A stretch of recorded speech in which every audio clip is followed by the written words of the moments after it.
Okay, so today I am doing my end of January wrap up. As of December, I have started doing a mid-month and an end of month wrap up for all of the books that I read in a month. If you would like to know my detailed thoughts about all of the books that I read in the first half of January, I will link that video in the description below and also in the eye.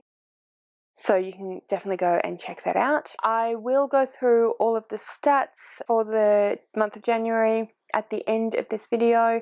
So if you want to know more information about how many pages I read, what kind of genres I read, all of that sort of stuff, then that information will be at the end of this video. So that will be the entirety of January. I'm only going to do the stat component of the videos at the end of the month. So that's how that's going to work. I have been using Corpile, which is a rating system that was created by G over at Books Roast. I will link her channel in the description below if you want to go and check her out. I highly suggest that you do. She is a fantastic booktuber.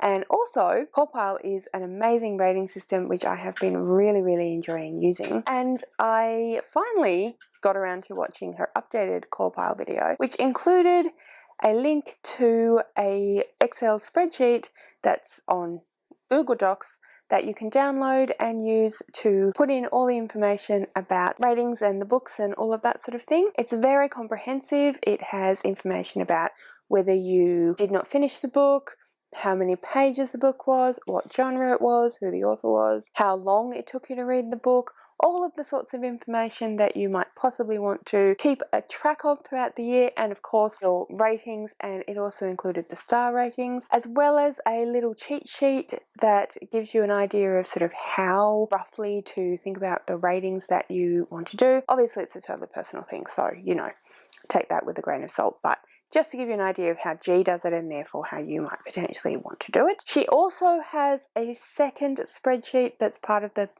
overall spreadsheet, which is a breakdown of all the stats. So obviously it being January, it only broke down the stats for January, but it will break down the stats throughout the year. I think that is just amazing. I can't believe how much effort she has put into this. I'm amazed. So thank you very much, G. It has been a great tool to start using in the first month. I will input some photos of some of the information that I have gotten when I get to the stats, but let's just do some talking about some books. To help me out, I do have a coffee today.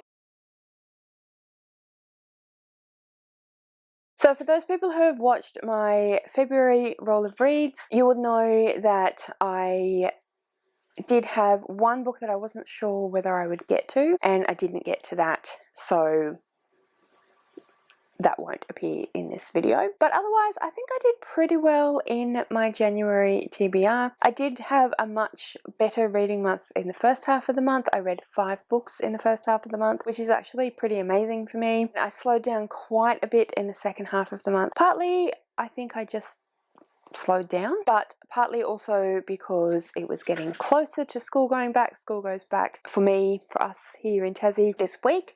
So last week and this week I have been doing lots of get ready stuff, and then this week, as of tomorrow, I will officially be back at work teaching. So my reading definitely slowed down because of that. The other thing that slowed down my reading a little bit is that Alison and I, so my friend Alison, who is a real life friend of mine rather than a booktube friend of mine, have been doing buddy reads, and we decided that we would actually turn my TBR book of Gideon the Ninth, just grabbing the book, into a buddy read. So we are still in the process of reading this book. So it is carrying on into February. I have had a look at a few different people like Becca, Jade, Cody, different people like that, and they do their punishment thing to say that if they didn't start the book then they get a punishment, but if they've started the book they don't get a punishment and the next month. And I think that's I like that idea. I think that works well for me as well. So that is what I'm going to do from here on in. I would probably prefer to finish the books in the month because otherwise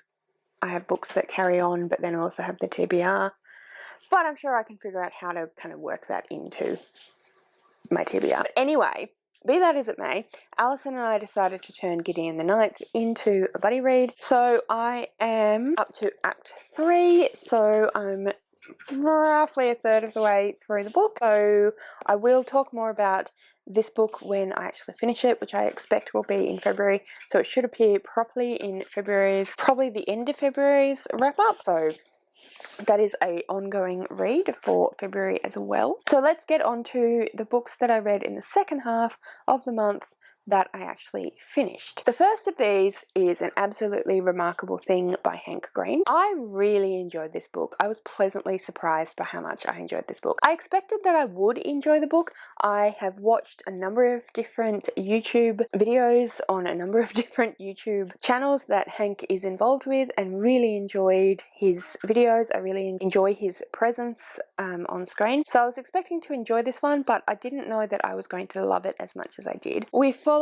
a woman who's in her early 20s, I believe, called April May, and she is advertiser marketing person, and one night she is walking home and she comes across a huge statue that looks like a transformer just on the sidewalk in the middle of New York. She actually almost completely ignores it, but then she kind of does a double take and goes back to look at it and realizes that it's amazing. So she calls her best friend, who also happens to have a YouTube channel. They record a video talking about this giant robot statue that they found. For some reason, which I can't now actually recall, April, in the middle of this faux interview that they do, calls the robot Carl. So anyway, that happens, and then she goes home, everything, you know, it's all normal, it's going up on her friend's YouTube channel, whatever, she doesn't think too much about it, and then it turns out that there are robot statues, or Carls as they become called, across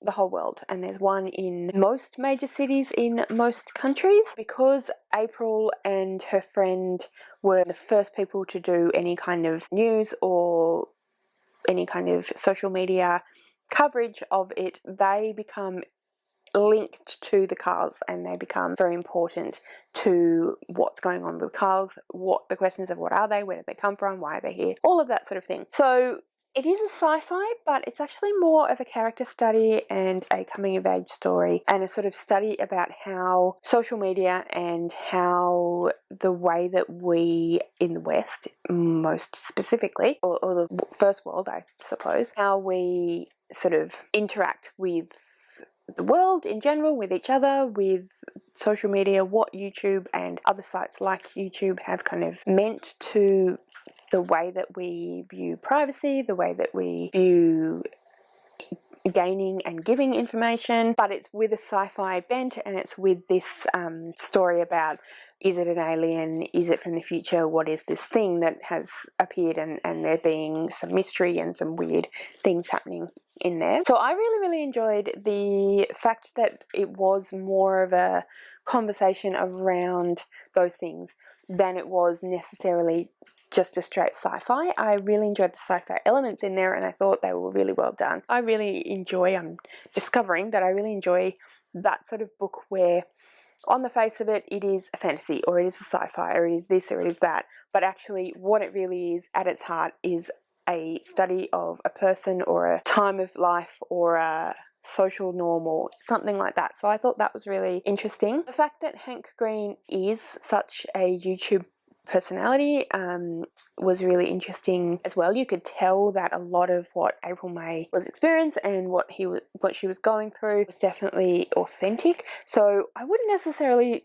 say that the concept of own voices was what when people say own voices, they don't mean this sort of own voices, but it still rang authentically and true in the same way as when people talk about own voices rings true, and I really enjoyed that. Let me just check what rating. So on Cawpile, I gave this a 9.14, which works out to be a 5-star rating, which is not surprising given what I was just saying about it. So yeah, definitely thoroughly enjoyed 5-star book, and I'm super excited to read the second one, which I'm pretty sure is called A Beautifully Foolish Endeavour. I get the name of that one mixed up quite often, but I'm pretty sure that's the name of it. So yeah.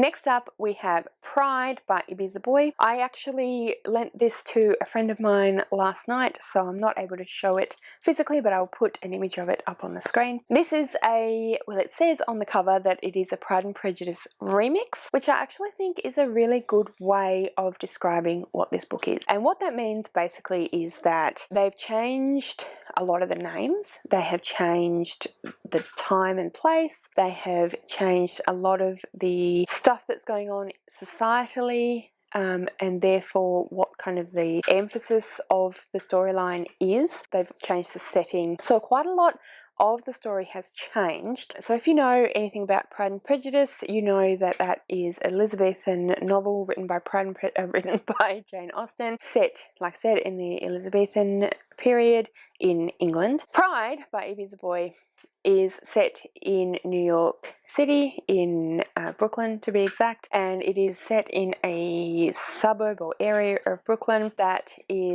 was predominantly black and is now becoming gentrified. So the main character, who is the Elizabeth character, is a character called Zuri. She is from a black African American family. They are quite poor. They live in an apartment in downtown Brooklyn. She has 4 siblings, as you would expect.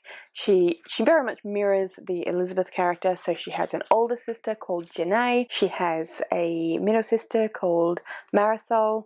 She has twin younger sisters called Kayla and Layla. And if you know Pride and Prejudice, you can see where that all fits in. And then across the road is a kind of falling apart mansion that has been purchased and fixed up by a family called the Darcy family. The Darcy brothers are Ainsley and Darius Darcy. Ainsley is the older brother, then we have Darius, and then there is a younger sister called Georgia who is at boarding school. So those obviously represent Mr. Bingley, Mr. Darcy, and Georgiana Darcy. So that's where the comparisons fit in. So Pride and Prejudice is about pride and prejudice. Darcy is prideful, Lizzie is prejudice. I feel like Ibiza Boy took the prejudice away and just had the pride, because there was some prejudice in there, but a lot of the story was about the pride. And in actual fact, I found that a lot of the story was about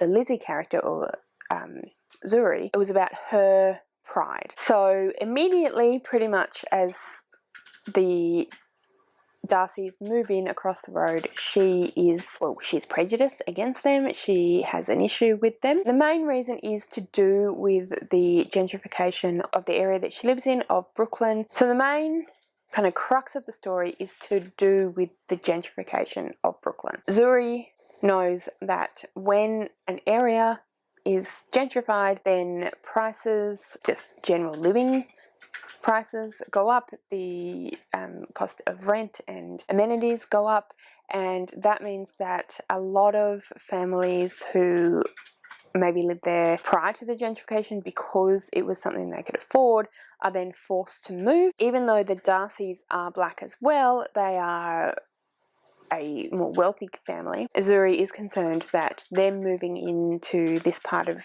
Brooklyn is going to gentrify the area, rise all the prices, and force everybody that she knows out, as well as her own family. So immediately she is turned off by them. She's immediately prejudiced against them. She is prideful of her own family and and herself and what she offers to the world, and concerned that what the Darcys represent is therefore who they are as well, that they are stuck up, they're very prideful themselves, that they think very highly of themselves, that they don't want to live, they want to gentrify, they don't want to live in the neighbourhood as it is. So that's sort of the way that it's changed from Pride and Prejudice. So Pride and Prejudice is still very much a study of the society in which that was set. This is a study of the society in which it was set. I felt like you see more of Lizzie's prejudice and pride and her issues much quicker, and it's much more focused on the kind of not necessarily great points of Lizzie's character, or the Lizzie stand-in, much quicker than you do in Pride and Prejudice. So I find that in Pride and Prejudice I am very much on Lizzie's side for a lot of the first part of the book, and you very much are against Darcy, and then you start to see his character come through and you start to see how Lizzie was actually herself quite prejudiced and prideful. Whereas in Pride, it was actually the other way around, and I personally liked the Darcy character a lot more. As you can probably tell, it was a little bit difficult for me initially because I knew that it was a Pride and Prejudice remix, and I know Pride and Prejudice very, very well. So I was excited to read the book, but knowing the original very well, I feel like it made it difficult a little bit to begin with to get into Pride because of the differences, and I had to readjust and I had to try and figure out how to come at it, knowing Pride and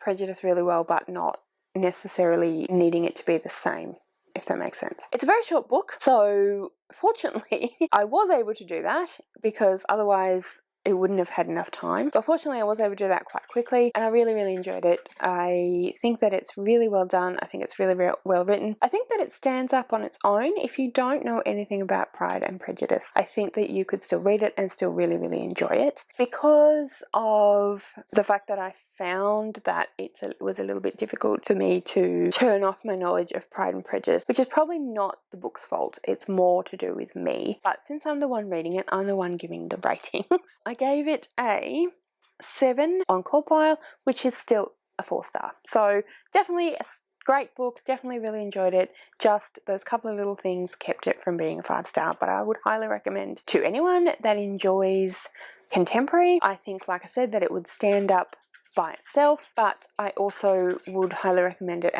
to anyone that enjoys Pride and Prejudice or Jane Austen. I think that it's a really great comparison novel. I apologise because the window is open and now you can probably hear the lawnmower in the background, along of course with Ron's typing, which I knew was going to happen, and that's fine. But yeah, anyway, not much I can do about it. People are allowed to mow their lawns. We'll just keep going. The last book that I want to talk to you about is Too Much Sleep by Melissa Lucashenko. This is a contemporary Australian novel. Melissa Lucashenko is Aboriginal Australian author. It is about an Aboriginal Australian woman, and it is about her returning home. So she is living in Queensland before the book starts, and she returns home to a small country town in northern New South Wales because her grandfather is dying. So she returns home to go to the funeral, and she is determined that she'll only be there for a couple of days, but on her first day, she takes her nephew to swim in a local river, and she has taken her backpack with her, and in her backpack we don't actually know what it is, but we know that it's something that is worth a great deal of money, and that Kerry being the main character, is trying to keep a very close eye on it. But unfortunately, through a series of random happenstance, her backpack is taken by the local mayor, and so she decides she has to stay in town so that she can get the backpack back. So she stays in town after all, and she stays for a lot longer than she anticipated. She stays for a good few months, and while she's there, she learns more about her family. She gets to know her nephew. She starts seeing a white man, which is quite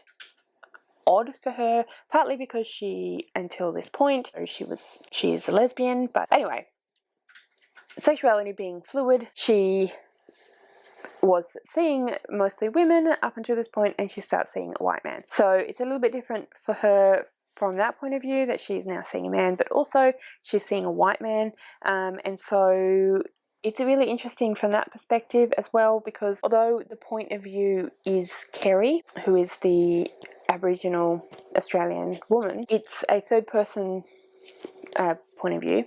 So we see how his expectation of what it means to date a black woman is maybe he considers himself woke, and so, he has points of view that are quite left-leaning. I'm trying to think of the best way to say what I'm trying to say. He considers himself quite progressive, and so he's quite surprised by some of the things that he still doesn't know because he hasn't experienced those. So that's really interesting. Being a white person myself, that's not something that I really had to consider myself either. Some of the things he had to consider. And thinking that you are very progressive and in no way racist or what have you isn't necessarily always meaning that you are in fact completely progressive and therefore entirely devoid of racism, because